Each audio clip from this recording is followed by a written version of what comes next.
Okay. All right. According to this thing, we're live. How can they talk to us? Hey. Oh. Because off screen. How is that possible? Oh, is she on screen now? Okay, it did switch, says Brandon. Okay, cool. All right, cool. And Canadian Gamer says it's not switching. So this is let's talk. All right. So checklists are very important. We've got a question here of what was your thought process when deciding between 2D and 3D for the pilot? Did you entertain the idea of animating it in 2D? I did. So I'm going to be honest, it's all experience-based. It was all like, my career has been mired in 3D, and I dig it as a medium. I did contemplate it. I just never run a 2D show or anything like that, so I was like, I didn't know much about the process, and I wanted for like my first outing, I wanted to do something in an arena I was familiar with. You know what I mean? I did like 2D is like I love it, but I have very little experience. So maybe at some point later I'll do a 2D thing, but for right now. Yeah, I think that kind of like goes to the idea of like, okay, so you might like be super passionate about like what 2D looks like, but if your experience is all in the production pipeline of 3D, like, yeah, you don't have to draw backgrounds. You build the set and then find the shots. Like, there's a whole, it's a completely different process. Exactly. And I didn't want to like I knew there were. We always talk about this. Remember, we always talk about like, always start simple. Like start simple and then build in complexity later. Although yes, I don't know, start with what you know. Yeah. But yeah, that always like blows up to bigger than what you think. I don't know if I've ever followed that advice because always try to keep it simple. But yeah. Josh, Adventures in Gay. Josh is asking, working in animation, which is already relatively diverse, which I don't know if that's true exactly. Do you see yourself as a minority? Do you think being Black has been an advantage or disadvantage? Hard-hitting questions. Holy shit. All right. Oh, we started off early. All right, let's do this. I've always felt like I never felt like it was personally helping or hindering me. Like I felt like I've had a pretty great career path. Like I've worked at like Blue Sky, and then from Blue Sky I was able to work at Pixar, and like I feel I can jump around. I will say that I don't see a lot in the feature level. Like I would say that like only a few years ago I was connected with Jamal Bradley, and like I've met a lot more like Bruce Smith and a bunch of other people, but it does feel more like an anomaly than anything else. I think in the TV realm there's a lot more. That's weird to like when I worked on Dragons animation, like that was something that was interesting, was there were more women and like there was a lot more diversity in just the small area of TV I worked in, which is weird to me. Like feature animation, not so much. No, and you just you feel like I felt like an anomaly. I'm like, man, this is weird, man. I'm just not seeing a lot of people that look like me. It's just bizarre, which is why like I've always wrestled like what's going into television, but there's that part of me that's like, I got to stick it on feature because I got to show that it's viable. Like I want other people of color to be like, yeah, I want to do that too. Well, Everett's in feature, I can make it in feature, that sort of thing, Yeah, it's kind of like it's always a balance between like, do you want to stick your neck out and like you're probably gonna have to like work harder and like do a lot more, just kind of like blaze the trail, right? Blaze the trail, or like kind of keep your head down, but then you're not visible. Right, exactly. Yeah, that's exactly it. We've got a question from Jess. Is your animation team local or connected online? We did have a few like Twitter questions, like to the production Twitter of like what like are you voice casting remotely? Like what? How spread out are things? It's pretty crazy. Like so, right now our guys are everywhere. So I would say the lion's share of the guys are here in LA. So a lot of the guys who are doing character designer here and some of the animators, but then we have a good sized contingent in New York. And there's like, I think we have someone in Texas. There's actually someone in Sweden. They're all over the place, and it's been a challenge, you know what I mean? But like all the people who jumped on are like just super excited about it, you know, and they're bringing like a lot of excitement to the project, which is what I wanted. Like I wanted everyone to be like, you know, like we want to do this because we're passionate about it, and we think it's fun, you know, that sort of thing. But it has been challenging. Oh, yeah. Go ahead. How did you find the people? Like, how did you find your person in Texas and your Swedish person? A lot of it's referrals. So people on the team, I'll go like, man, we need another modeler on the team, and someone would be like, oh, I know somebody, but you know, she just moved to Sweden. I'm like, that's cool, you know, we can email stuff, you know. So yeah, that was easy, you know, to like now, like I'm telling you, like you can just, we've been using Zoom a lot for our meetings, our conferences and stuff like that. And it's crazy what you can do. Like we'll have reviews and stuff like that online. So, I mean, that's awesome. Yeah, it's a lot more viable. It is hard though, because like when people are like around, you feel like, you know, if I want to go talk to like Michael, I'm using Mike because he's there. Hey, Mike. If I want to go to Mike and I'm in the studio, I can just walk over and I'd be like, Mike, man, let's take a look at these boards or whatever. Yeah. But now I have to like schedule a meeting, and sometimes like which is tough because I'm very well, and like so much of like the kind of like working through like creative problems can be just like the like, oh, I'm so like burned out right now. Let's grab a coffee, and then like you come back around and like, oh yeah, okay, like this might be the solution I've been looking for. Like there's no exact science to it. Yeah, it's really definitely a lot of momentum that like you sacrifice for like you get great talent that's not local, but it's really hard to like keep that that energy level. It is, and I miss that part of it too, because like you know, there's like definitely a chemistry thing that's involved with that. So, but yeah, maintaining that is like the big key, like trying to keep that excitement level up. And I found like people, like everybody on the team, when they see stuff, that's when like, you know, energy levels start to run low, a little bit low, and then we'll get like a cool animation test and people like, oh man, let's do it, you know, and they get like supercharged again. So yeah, it's like, and just like seeing what somebody else does. I mean, I'm sure that's been like exciting for you, seeing like you started off the project, but then seeing what people are able to pick up and run with, and then they come back to you, and then like that's the part where you get all inspired by that again. Yeah, and it's funny because it's like when I see that stuff, I'm like, man, this is so much cooler than, you know. But I mean, that's what happens when you get a lot of heads on things. Like you bounce off ideas, and like the way Mojo looks now is so awesome. Like it's just like, you know, when one person does something by themselves, like, you know, you can do some really cool stuff, but I mean, everybody needs a little bit outside influence. Like things evolve and get better by like collaborating and like sharing ideas. Okay, we're getting a couple questions about what's your distribution plans. Are you trying to pitch to feature studios like Marvel, Disney, or Pixar, like big time players? Are you thinking about Vimeo, Hulu, or Netflix as an outlet for the final? Yeah. So I think like the final movie is a pilot, right? Like, so we're not talking about this is going to be a like short film or a feature film. This is a pilot for a series. Yeah. So basically, the way we are looking at it is like we want to fund production on the pilot, like on a short that would act as pilot or as proof of concept for this idea.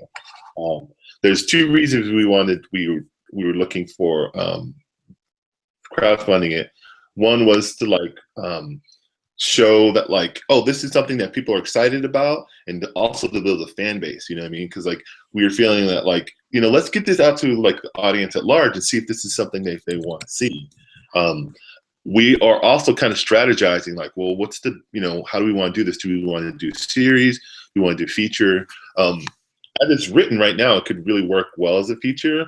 But like, there's so many really awesome options. Like now, there's a lot of cool things going on with like Netflix and Hulu and that sort of thing. So we really want to have this short as like proof of concept, show that like, hey, number one, look, there's a huge audience that's super excited. They want to see this, and this is what it could look like when it's done. So that's kind of the goal. And we would just kind of work from there. It's just, we're really trying to get people's attention and try to get like people excited to show that there's an audience out there that's like super jazzed to see something like this.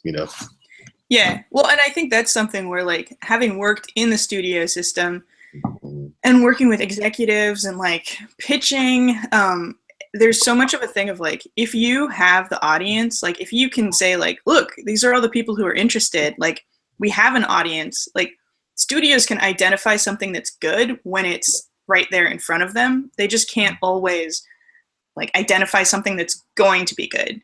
So it's much easier to get somebody to sign off on something where they can see like the execution and the audience like right there concrete in front of them than to say like, well, like my vision is, that's kind of something you get with a track record, right? Right. I mean, and it's all about like, simple investment, or like even high stakes poker. It's like when you're putting a certain amount of money on the line and you want to like, it's hard for like large studios to kind of make a gamble on somebody like who like, well, this is a cool idea, but is there an audience for this right now? Like what's the trend, that sort of thing. For guys like us who are like smaller, like more indie, or like even like, creatives who just kind of have ideas, that's the best thing about just even being around right now with Tumblr and like all these other options. You can get stuff out there and get a response really quickly from people. Just like, if like, hey, I came up with a crazy idea. How about like a howler monkey that wants to be, Star Search like hero? What do you think? And you put that out into the world and see if people go apeshit over it or not. Like that's the cool thing about, Yeah. Okay. So we got a question about what is Alchemy Engine? Number one. What is it? Yeah. So Alchemy Engine is so basically, I'll give you the boring part first. When you're doing something like this, like crowdfunding, that sort of thing, it's cool. It's good to set up an LLC for the money because just it's easier to have like a little business thing that takes care of that. But also like Alchemy Engine is kind of like my idea for like a think tank or an idea, like a name like that. It would be like a think tank. So people like me and whoever wanted to be a part of it and like just generate ideas. Like the concept behind it is like transforming animation, or not animation, transforming imagination, So it so was like a development house, pretty much, right? Yeah, kind of a collective type of thing. That's the idea behind it, Maybe it would grow into something like that in the future. But for now, it's just my little crazy, to keep the Mojo finances separate from your finances. Exactly. The flow is only one way. It's only you into the Mojo finances. Right.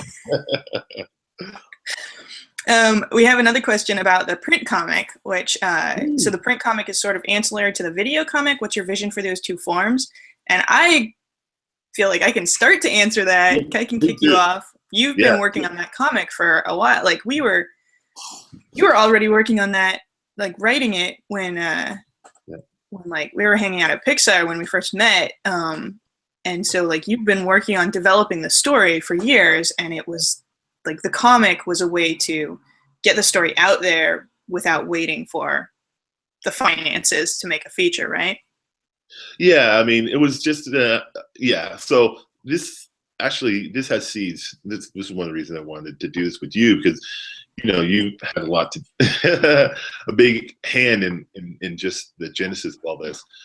Mojo is something that came out of our discussions that we would talk about, like, man, and we were always talking about like storytelling and like how do you start storytelling, because it's a skill like anything else. You got to get better at it.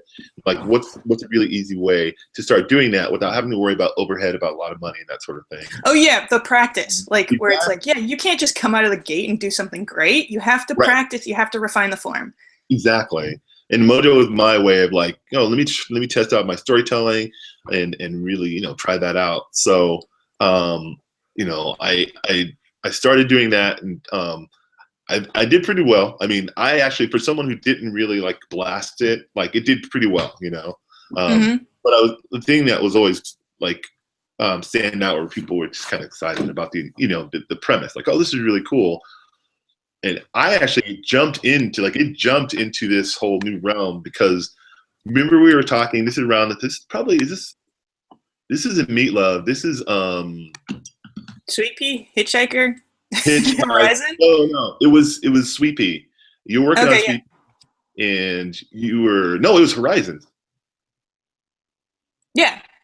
So you were working on Horizons, which was your short film. And it was on Horizon set, and you were like, I was like, man, Emma, I'm so inspired. Like, I want to start doing some of this because I'd love to, and you were like, you should pick something simple and just do it because you might try it and you might not like it. And I was like, yeah, that's really smart. So I decided and you're like, oh, you should pick something that you already have a story for. So I'm like, I'm gonna do a teaser for my comic because I was working on, the third book at the time, and I'm like, I'll work on a teaser for the comic, and it's gonna be awesome. Well, the teaser and at the same time finish the third comic, right? Which is just like crazy. But the teaser ended up kind of consuming a lot of my I was like, oh, this is awesome. Like I was enjoying it so much, and then by the time it came out, I was like, man, I really want to do more. So to answer the question, in my mind, I would love for it to transform into this. If people aren't ready to see the animation, I'll continue to continue the story as the book. But I would love to just transition into something like this format, like an animated format. Yeah. Okay, we got a question. Do you feel Mojo will become a role model for young kids? Or I actually have a follow-up question. Turn your laptop a little bit towards your bookshelf. Oh, a little bit? Just a little bit. Or is he more like the Iron Giant up there? Oh. Is Mojo, do you see him as the main character? As the hero? Or is he kind of a catalyst for Creepy? Yeah, that's a great question. I've always seen it as an ensemble type of thing. It's about both of them, and they both have really big arcs, and they both grow. But that said, he really does the reason that as I was writing this, I always saw Mojo's the hero. But then as I was writing, I was like, actually, the person who has the biggest change is Creepy, and she's the one who learns the most. And so he actually ended up becoming someone who helps her transform. He has his own issues. He's got a lot of stuff going on. But for right now, Creepy's pretty front and center, at least for this first part of it. And then, like I said, it is also a companion. It's about both of them. They both have their issues. There's a lot of mirroring. There's a lot of mirroring that goes on in the story. So, yeah. Did I answer all the questions? Yes, I think that answered. So maybe he's not. And do I see him as a role model? Oh yeah. So a role model. I mean, honestly, he's very heroic. The dude's very heroic. But there's a reason for that. As his story develops, you will see what his deal is. And he's very interesting. He has a very interesting secret, and to keep that secret. Okay. Question: where can we get the comic book? So right now, I've been kind of doing the webcomic thing. You can actually go to www.bookofmojo.com, and you can read the first issue for free there. Which link, if you just want to go to Book of Mojo on Twitter, I just linked to that, so you can go there too. Or you can. I actually have a Gumroad store that I should probably post, where you can get both.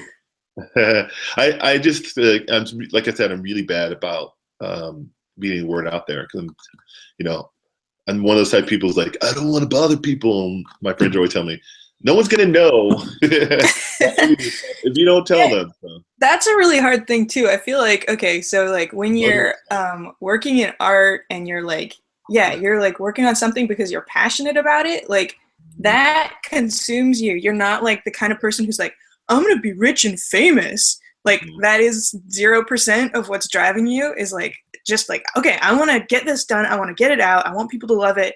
But like that part of like, I want to get it done generally like overwhelms all the like get it out and people love it part. Like that's the down the road, but it really is something that's like, oh, okay. There are people who love to do that part of it too. That's just, you gotta team up.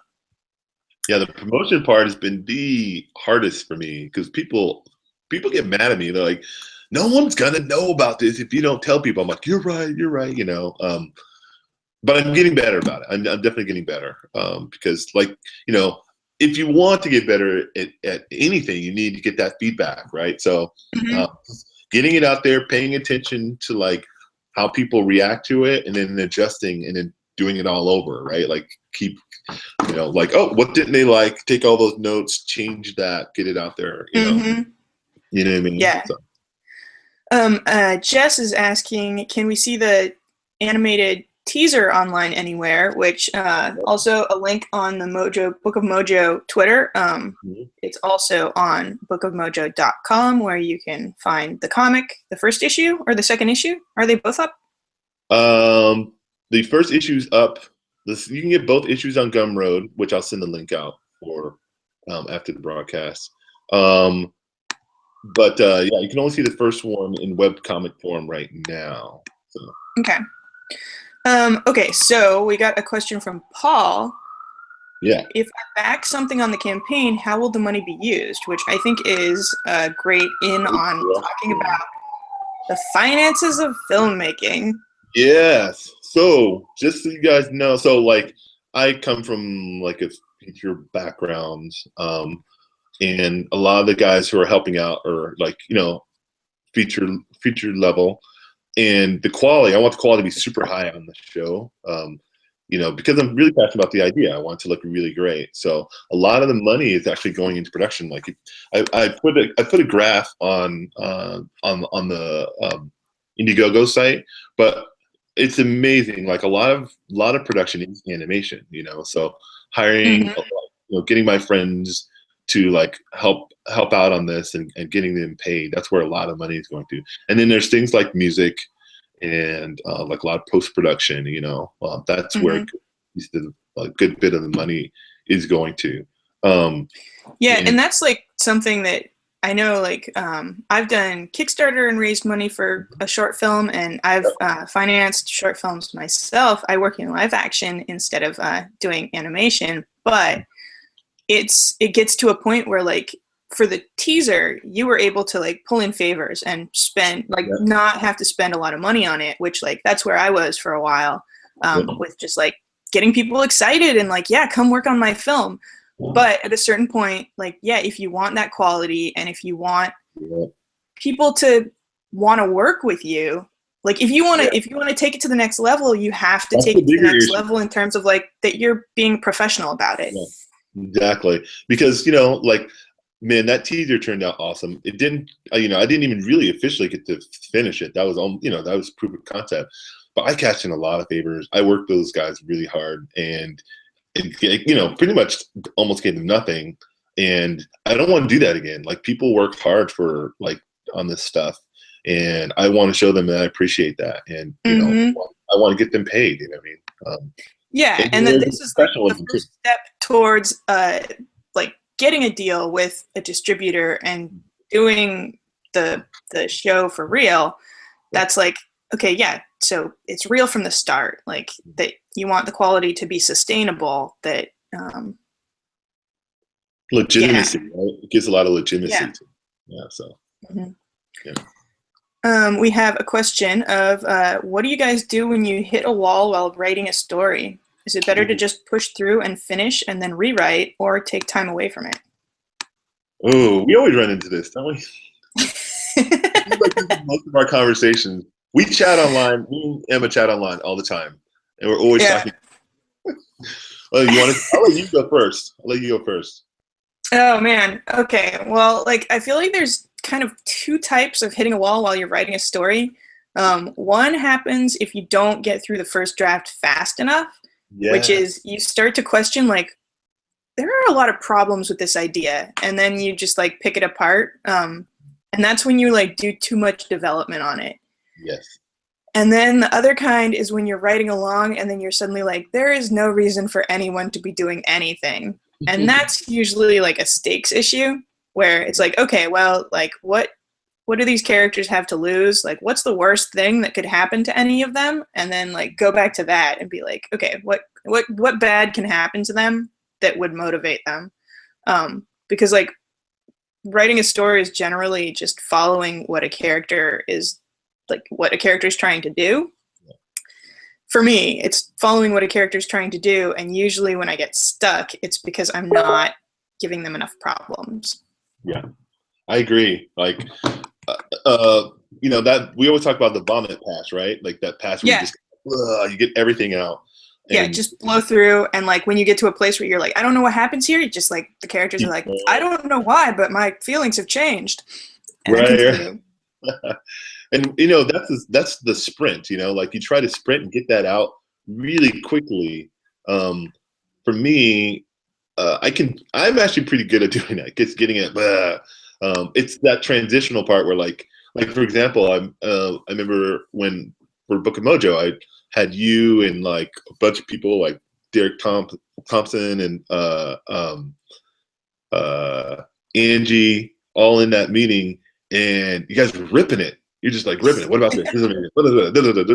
And that for me is the hard part, because it's like, when you're building something, it's like, it's like this precious thing, and you're like, you're trying to, but you're not hard enough on it. Like I know, like. Then suddenly when somebody's like, I didn't understand, were those guys like police officers? You're like, yeah, they were police. They were driving a squad car. What are you talking about? Oh, I never said they were police officers. Something like that. But that's like so crucial, you know what I mean? Like that's like having that critical eye. Like that helped me so much. I mean, the story changed so much after that. So I think a lot of it's kind of trying to rebound from something like that. But when I'm stuck, when I'm stuck on a part, I don't know, I kind of leave it alone. Like I like to walk away and I'm like, well, I'll work on this other section, because sometimes when you push on something too hard, it just breaks. Like it's not going to work. Mm-hmm. You take your mind off it for a little bit, or you like I re-up, you know what I mean? Like I'll go play video games or something like that, or go play with my daughters or something, just to get my mind off the scene or off the problem. Which leads into another question we've got here. How do you balance work, personal work, like Mojo, and your family life? There isn't enough time. No, there's not. It's really tough. And I feel guilty a lot of times. Since I've been doing this, like I really try to like focus on them when I get my chances, and like, all right, well, I'm going to make sure the quality of time that I've got is like, really intense, and like I'm really connecting with them. But it can be hard. Like when I was doing, I think it was a lot easier when I was just doing the comic book, and then working, and then in the family when I got home. Now that I'm doing this, right now, like I'm taking time off to like just focus on this, because you can't do all of them at the same time. Like you definitely, there's a point where you're gonna have to like draw that line in the sand and like, okay, well, you know what? I want to push on this idea, really hard, but my family is just not gonna survive it if I try to do that and a job on this. They'll survive, but they'll just be super pissed and bad. And they'll be in therapy. Oh, my girls, they let me know when they're not happy. It's like they'll be like, they'll come in, they'll see me, and they're like, I want mommy. You know what I mean? They're like, oh, like, who are you? Yeah. No, they know who I am. They just look at me like they know, like, yeah, I know you're not spending time with me. They're brutal, man. But it's good. I think it's good for me. Like it's hard. Like you got to step back and like realize, like, well, this is part of the reason why I'm doing it. Yeah. So it's just. That's why, like, it's like, okay, if I'm going to do this, I'm going to like take time off to really focus on doing it.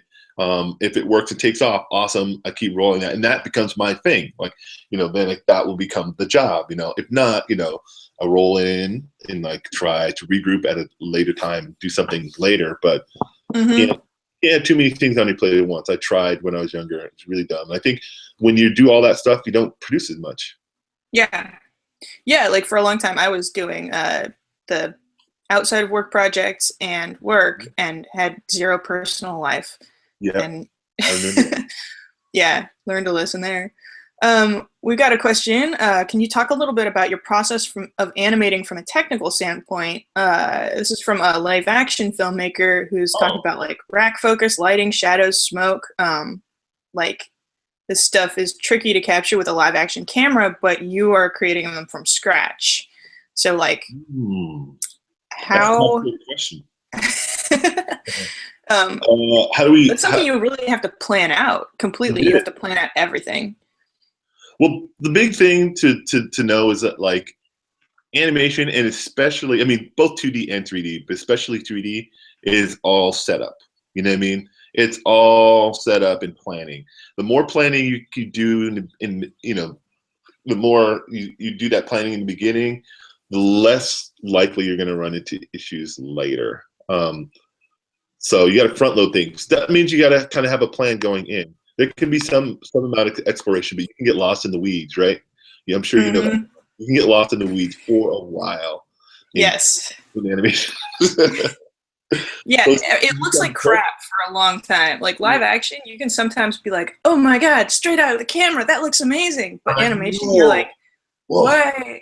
Oh, like sometimes you want that so bad in animation. Like I remember being on the set with you a few times, and you had a camera up, and I look at it, I'm like, "Oh come on, that looks amazing." Yeah.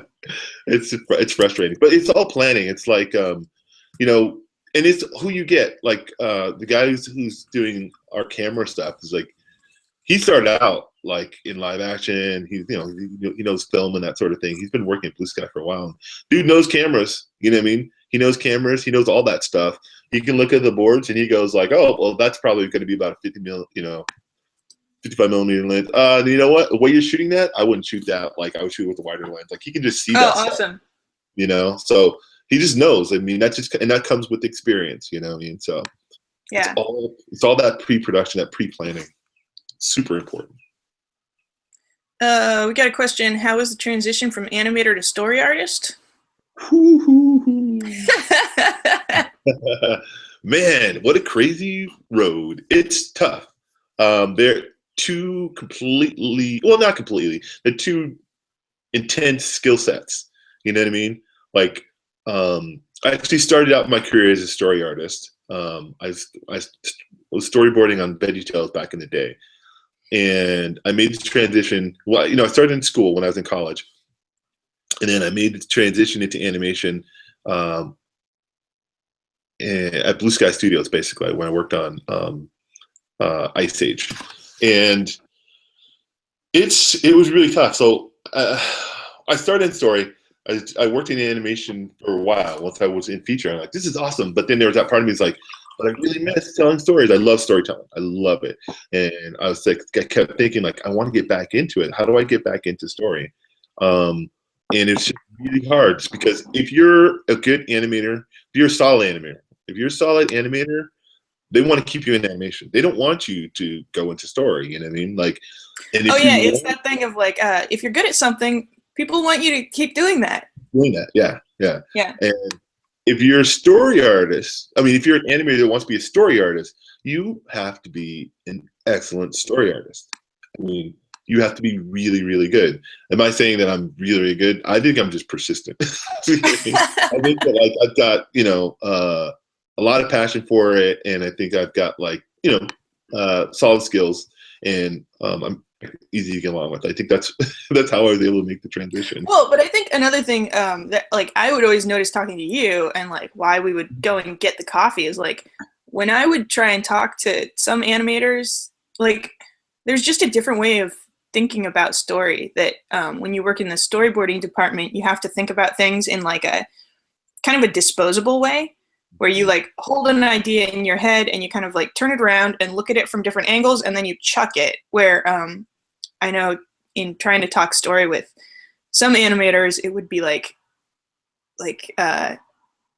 fixating on one thing or like talking about one single moment, which I would be like, yeah, I'm bored of that now. Let's move on. So funny, like we can't get rid of that. That's so funny, but that doesn't help us with our character. The character's not working. Oh, but it's such a funny bit, you know. Yeah, exactly. Where it's like, yeah, but that's like the thing that to be a great animator, you have to focus on and just be like, this is like the most important thing. I'm working on this. Yeah. That's another thing too with the skill set. Like I've noticed that like when I'm animating, I become like woo, like everything's laser focused because I'm concentrating on the art and like all this like, you know, I'll play a scene over and over again, and some people they see me they start to go crazy because you know I'm just playing it back over and over, and I'm having that laser focus on everything to make sure everything's yeah, working. or it's like adjust, play again, adjust, play again. Exactly. But story is like the big picture, so it's like you're thinking about everything, and you can't sweat anything for too long because you know you're just trying to like make all these big pieces move, and you're actually working big to small, right? Like you're working on these big concepts, you know. So I find myself when I do story, I'm doing a lot of mulling. A lot of time spent doing this. Okay, you know. Yeah, or like brainstorming on a piece of paper where you're like, what could I? Yeah, what goes here? Yeah, exactly. We got a question here. What was your favorite Oscar-nominated short this year? Oh, that's a good question. I didn't see any of the animated ones, but I can answer live action, so you can answer animated. All right, so I'll say for my animated, man, okay, I really liked, I didn't see all of them. I saw Feast and I saw The Dam Keeper. I really liked The Dam Keeper. I thought that was really awesome. I loved Feast as well. But yeah, Dam Keeper was really cool. I thought it was just the way it was done, and it was really this year was tough. This year was really really tough. And it doesn't help that like I'm friends with both the guys, so it's like don't put me on the spot, people. Don't make me choose. Yeah, totally. I like them both. They're both awesome. No. I think that like Feast was beautiful. Like it looked really really great, and I enjoyed it. Like you know, my daughters thought it was really great. Like they just enjoyed the story and stuff like that. I like Dam Keeper because it's pretty deep. You know, I thought it was kind of cool. I mean, so just different reasons, different reasons. Mm-hmm. The live action Oscar shorts. There was one called Boogaloo and Graham, which was about these two Irish kids who get pet chickens, and that was amazing. That sounds awesome. I'll have to check that out. And then there was one called Butter Lamp that was just like really, really funny, but kind of tongue-in-cheek, deadpan. Yeah, about a photo op. It was really bizarre, but good. Let's see. More questions. We've got about 10 minutes left. So ask your questions, vote them up. You can also ping us on Twitter and we'll see it over there and we'll answer from there too if this Q&A thing is getting too clogged up. We've got Tim Toll asking, have you looked at Patreon to help with funding the comic? Actually, I just started looking into Patreon like this year, like a little bit. What is Patreon? So Patreon, I'm still trying to, if I'm understanding, people can correct me on this. If I understand it, it's like basically you can put yourself on Patreon. You say, hey, these are the things that I'm working on. Do you want to help support me while I do this? And people can kind of like say like, hey, well, cool. If you can, you know, if you're going to put, say I'm a webcomic guy, if you put up, you know, I'll give you $5 every week that you put up a comic on like Mondays and Thursdays or whatever. So. Oh, okay. Yeah. That's a model that like some people just do for their webcomics, right?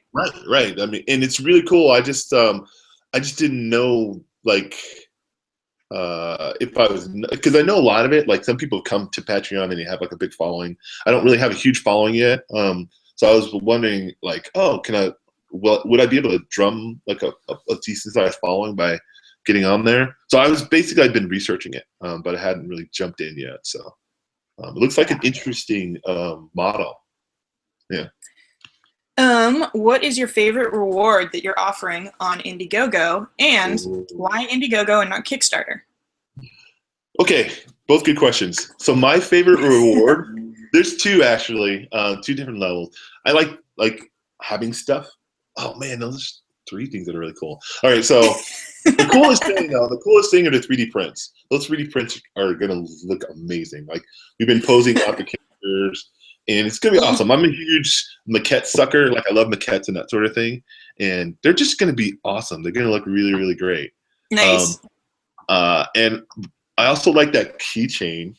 It's so cool. Like one of our modelers, Sung, she did like a little mock-up of it, and I'll post a picture. It's so sick. I'm like, dude, I'm totally gonna have one of those. It's just and the books are gonna be beautiful, by the way. The books are gonna be fantastic.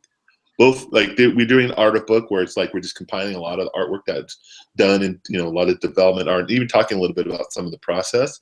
But we're doing this other one. It's called Street Magic. It's like the art of Mojo, like getting people that kind of you're submitting a piece. Yeah. And I just love seeing how people reinterpret your stuff, and like seeing how people are going to reinterpret the world. So that one's going to be a really fun book as well. So those are my favorites, I think, my standouts. Yeah. And then why Indiegogo and not Kickstarter? Like, did you look at both? Like, what are the kind of ups and downs of each one? I looked at both. I felt like a lot of films were really funding well on Indiegogo, and they also like have really good support. I hadn't looked as much into Kickstarter support wise, but they were really like Indiegogo was really good about like kind of contacting me and helping me. Like once they found out I was doing it, and they gave me some really great feedback about putting my page together and that sort of thing. So awesome. And then there was a really cool thing, like the whole Vimeo partnership was really appealing too. So I haven't applied for that. I think there's something you can apply for or whatever, but Vimeo, like they has this thing like, oh, if they're interested, I think they'll match donations, but I think that's if you're willing to kind of go to their model, their what is it, their their distribution. Yeah, they've got a Vimeo on demand kind of thing. Yeah. So a lot of it's just like that's really one of the big reasons, because I'm a big fan of Vimeo and that sort of thing. So I wanted to. It felt right. So yeah. We've got another question. Are there internship opportunities? I got a couple emails too from people. Maybe it all depends. Like we're really solidifying our infrastructure right now. So I'm gonna say maybe. Yeah, that's something that's like, since it's kind of spread out, like it would be hard to, just like when I'm thinking about production, it would be really hard to figure out what to put an intern on that they would get a lot out of if they're not actually in Los Angeles. Right. I think if we did, it probably would be like, oh, if you're in Los Angeles, you can help us out. Yeah. That said, we do have like someone helping out we don't have any interns yet, so. But once the production pipeline sort of solidifies, we definitely might need some. So I say just keep touching.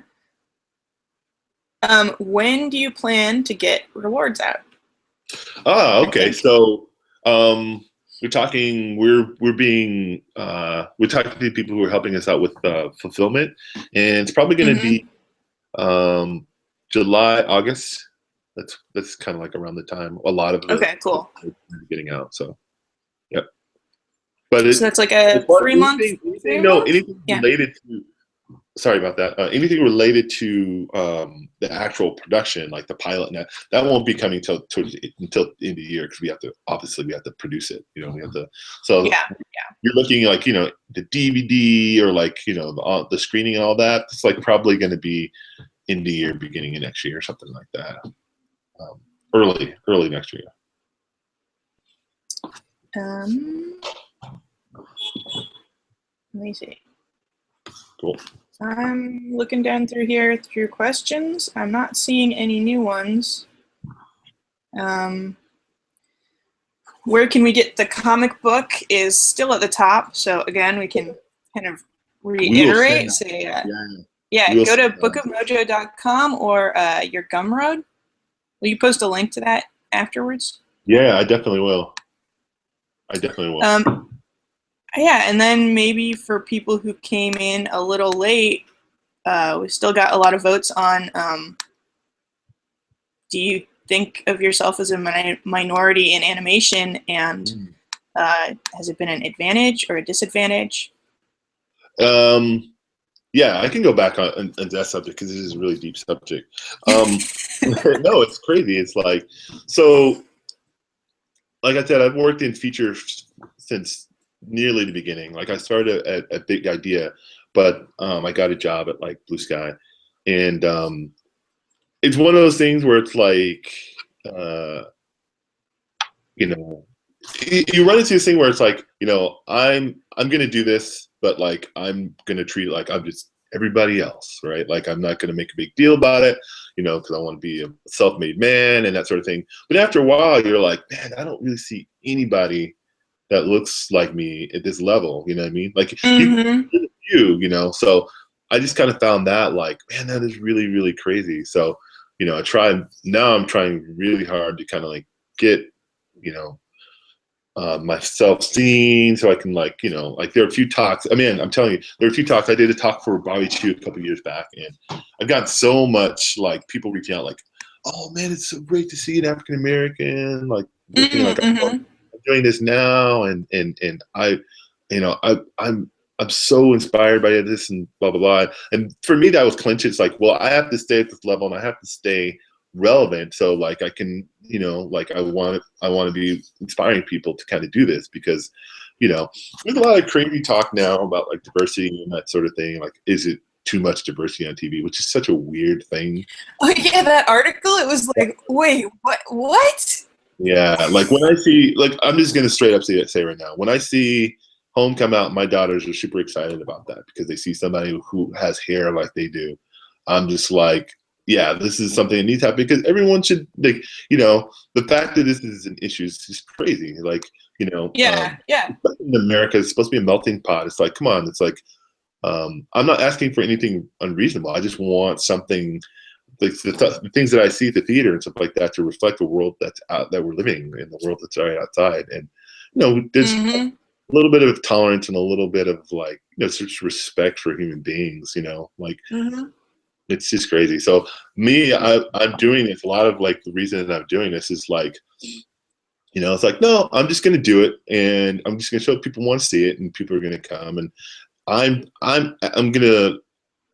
looking for a point where this is not going to be an issue anymore. Like, hopefully, other people start doing stuff like this, and it just becomes a non-issue. Because it's like, there's part of me that's always worried, like, I don't want to be branded as like, oh, he does the black cartoon. That guy's he's the black director, which is, it's the thing. It can happen, that happens to people. I want people to be like, I don't, in the beginning, people will say that, but then after a while, like, no, he just does good movies, or he just does, entertaining things. And people are going to want to see it because, it's true, right? I mean, people want these things that are true. Yeah. So. Awesome. Yeah, for the children. For the children. Do it for the children. Seriously. Well, that's actually a great note to end on, I think. Cool. It's like 2 minutes early, but unless there's any last minute questions that show up at the top right here. Let's see. You guys upvote something. Do you want to hear something? This is the time to do it. Oh, we've got a volunteer for copy editing. Volunteer? Maybe Ooh, job cool. submission. I don't know. Cool. From Brandon. Oh, hey, awesome. Is it our friend Brandon or someone else, Brandon? No, different Brandon. We still love you, Brandon. Not our friend yet. But yeah, thank you everybody for yeah, thanks for coming out. Yeah. And there's still questions showing up. Maybe we'll do something like this next week or the week after. If you enjoyed it, let us know on Twitter. What? Yeah. Oh no, yeah, let us know on Twitter. Next week we're actually going to be at WonderCon, so I'm going to be strolling around. Okay. And I might be giving out stuff, I might not, or whatever. Come look for me and there's other people in our entourage. And if you have questions, you can ask me there too. So we'll have stuff for you guys too. So cool. All right, great. Thanks, guys. Yep. All right, take care, guys. We are signing off. Are we still on? We're still live. And I think now you have control of it, so you have to. I have control. Maybe, I don't know. I just took a photo. How do you turn this thing off? Sorry, you guys. We're gonna learn some more about Google Hangouts. We're watching that video. That's what we're gonna do. All right, guys. Well, thanks. And just if you want to watch us fumble around for a little bit, go ahead. Always see if we can figure this out. Control room? Because I don't want to lose I want it to stop. I don't want to. Oh. Okay, I took away your video. Okay, that works. I think there's a way to stop it. Otherwise, like, I don't want to leave call, but it just keeps on going forever. I know, this is bizarre. I'm clicking the control room. See, before there was like down here at the bottom, there was like a little thing that said stop broadcasting. Oh, really? Yeah, and now it is gone. Help. I found a button. Oh, here we go. Found it.